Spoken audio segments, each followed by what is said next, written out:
If there is one thing every UCAT student struggles with, it is the clock. And you might know the strategies, you might understand the content, and you might be actually doing really well in the untimed practice, but as soon as you sit down and the timer starts ticking, it feels like there are not enough seconds in the world to get you through the questions accurately. And before we even get into the advice, there's one really important thing I want to tell everyone watching this video.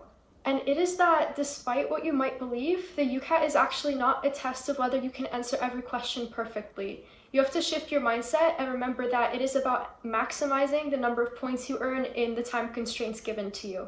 And when I changed my mindset from I have to finish every question to I have to get as many points as possible under the time constraints, my approach completely changed. By the time I sat the real UCAT, I was able to finish each section with extra time left over to check my answers, and I ended up getting an 880 in each cognitive subsection. So today, in this video, I'm going to walk you through exactly how I learned to manage the UCAT time pressure. And this was actually the most requested video from my community poll, so if you chose this as the video you wanted to see next, then thank you. And you might notice that the background is a little bit different for this video, and all I can say right now is that there's something really exciting that's about to happen, but that is a story for another video. So now let's get into how you can beat the UCAT clock. The first thing that you have to learn is that the UCAT has a very steep learning curve, especially as you start getting into the timed questions. When I started out my UCAT studying, especially the timed portions of it, I remember how impossible it felt. There were often times where I'd do a timed subsection and only make it to half of the questions because I didn't have time to reach the other ones. And especially going from the untimed practice at the beginning of my study journey to the timed practice, it was just so disheartening to see my scores drop as soon as you put the timer into the equation. So if you're in that stage right now, then I promise that you're not alone. But unfortunately, the only way for your brain to improve and process information faster is for you to repeatedly put it into this uncomfortable environment. It is absolutely essential for you to incorporate as much time practice into your study routine as possible, because not only it will train you to process information faster and make quicker split-second decisions, but this is also exactly how it's going to appear on the real UCAT exam. So in your UCAT study routine, make sure to incorporate as much timed practice as possible, especially after you've gotten a hang of the questions, because this is the main thing that is going to increase your speed and accuracy under pressure. And if you are someone who's currently struggling with timing, then just remember that this does not automatically assume that you're bad at the UCAT questions, because almost everybody started at this point and we all remember how painful it could be. But the difference between the students who improve and the students who are stuck at the lower scores is whether or not they spend a lot of time revising and practicing under those realistic testing conditions. So make sure to include as much time practice as possible. Another mistake that a lot of students make when they're revising for the UCAT is ignoring the timer. And I know it can be nerve-wracking to watch those seconds count down as you're going through the questions, and a lot of students just assume that because it stresses them out to watch it, they shouldn't ignore it entirely. But by doing this, you're missing out on one of the biggest assets you have to beat the time pressure in the UCAT. If you truly want to learn how to answer these questions quickly and efficiently, then the timer on the UCAT has to become your best friend. To stay on track in every subsection, one thing that really helped me was setting some kind of checkpoint and making sure that I look at the timer occasionally to make sure I'm staying on track. So for example, you can decide that halfway through the time for one section, you should be halfway through the question set. And by repeatedly checking the timer as you're going through, you're ensuring that if you are falling behind, you catch it quickly and can adjust as needed.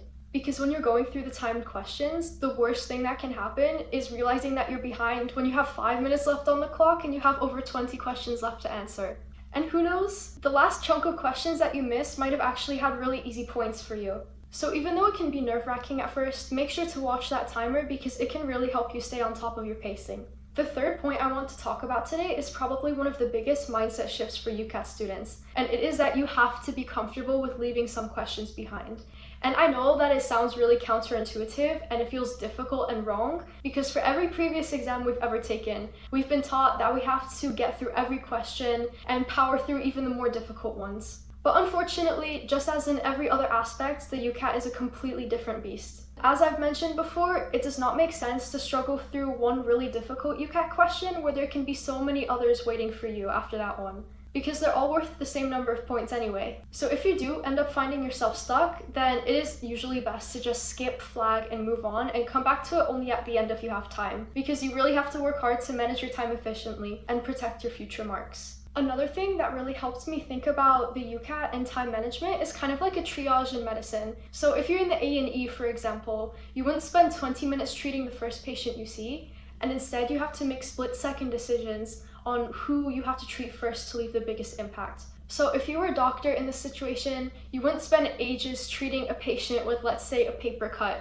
when there's a patient right next to you that is suffering from a heart attack. In the UCAT, this means that you have to get used to skipping around and finding the easiest questions first, because it can be detrimental to answer the questions in order. And you have to learn how to make those really quick decisions about whether a question is worth your time or whether you should move on to find one that you can solve even faster. So for example, if you notice that a VR passage is very, very long at first glance, or that quantitative reasoning question has really complex graphics, then you would just skip these and move on and try to find an easier question to answer before them. You should always go for the low-hanging fruit first. So if a question looks easy, then you take it without hesitation, and then you move on to find the next easiest one. Anytime you come across a question in any of the cognitive subsections that looks like it will require a lot of reading, analysis, or calculation, then you should think about whether it's worth your time to sit down and answer them. And keep in mind that it can take a little bit of practice to get used to prioritizing certain questions and making these decisions quickly, but the sooner you start this in your UCAT journey, the easier it's going to get as you progress in your revision.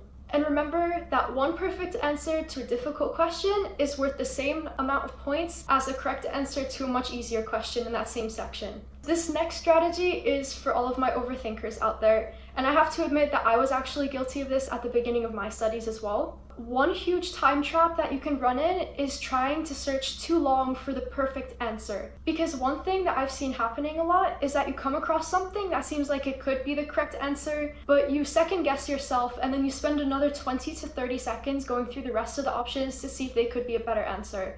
And this method might have worked for you in previous exams, but you still have to remember that the UCAT is completely different from anything you've probably ever done.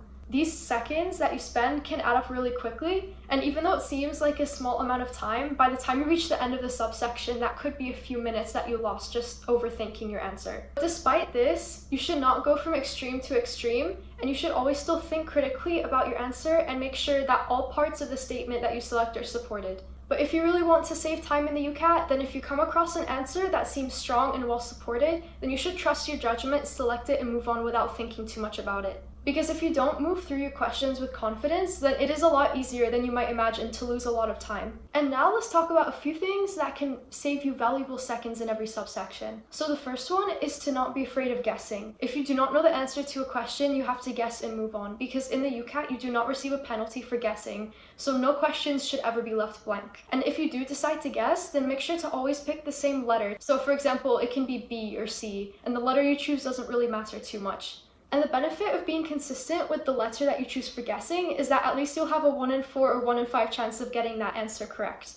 And the second incredibly important thing for you to do is to use your setup efficiently. So when I was taking the UCAT, I used my left hand for the mouse only, and then my right hand to control all the keyboard shortcuts. And those tiny movements might seem insignificant now, but over hundreds of questions, it can save you quite a few seconds and also take your mind off of the crazy keyboard acrobatics you'd have to do otherwise. And third, if you catch yourself starting to drift away and your focus is fading as you're going through the questions, you should try to reset your brain. And it might sound counterintuitive, but if you notice that you're rereading the same sentence and your brain is not absorbing anything, you should not try harder to focus. Instead, you should look away from the screen for a couple of seconds. And then all you have to do is blink a couple of times when you're looking away and return to the questions. Because even though it seems like you're wasting 2 seconds looking away from your exam, it actually saves you a lot more time that you would have otherwise wasted trying to force yourself through a verbal reasoning article that you couldn't understand or a decision-making logic puzzle.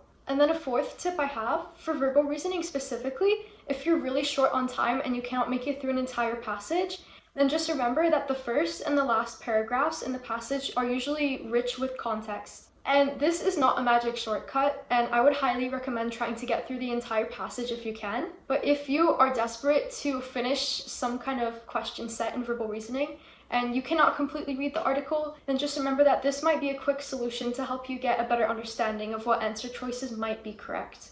And if you're in the quantitative reasoning section and you're going through it and you don't have enough time to get through all the questions, but you also don't want to guess on the answers, then in your mind, just try doing a quick mental calculation, or maybe do the first 1 or 2 steps of a certain mathematical process, and see if you can round your answer or estimate it to be anywhere near one of the answer choices. And if it seems similar, then it might be beneficial in some circumstances to actually select the answer based off of that. I also wanted to talk to you a little bit about the breaks in the UCAT. So between every timed subsection, you have a small information page that sits there for about a minute or minute and a half. And a lot of students on test day get really nervous and they completely skip this page and go straight to the next subtest because they're just anxious to get the UCAT done. But in the process, they're not taking advantage of one of the most valuable assets the UCAT's offering you.